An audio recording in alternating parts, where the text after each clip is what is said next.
വിശുദ്ധ യോഹന്നാൻ സുവിശേഷം 8-ാം അധ്യായത്തിൽ യഹൂദന്മാർ യേശുവിനോട് ചോദിക്കുന്നുണ്ട്, നീ അബ്രഹാമിനെക്കാളും വലിയവനോ എന്ന്.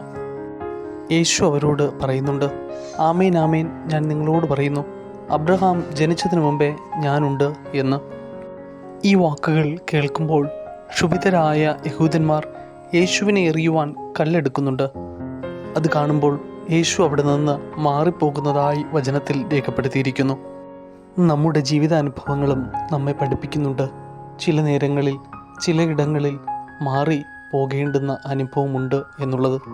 ഉൾക്കൊള്ളാത്തവരുടെ ഇടയിൽ നിന്ന് ഉൾക്കൊള്ളുന്നവരുടെ ഇടയിലേക്ക്, സ്വീകരിക്കാത്തവരുടെ ഇടയിൽ നിന്ന് സ്വീകരിക്കുന്നവരുടെ ഇടയിലേക്ക്, വേദനിപ്പിക്കുന്നവരുടെ ഇടയിൽ നിന്ന് വേദനിപ്പിക്കാത്തവരുടെ ഇടയിലേക്ക്, ചെയ്യരുതാത്ത കാര്യങ്ങളിൽ നിന്ന് ചെയ്യേണ്ട കാര്യങ്ങളിലേക്ക് ഈ നോമ്പുകാലം അപ്രകാരം നമ്മുടെ ജീവിതമായിരിക്കട്ടെ. ആമേൻ.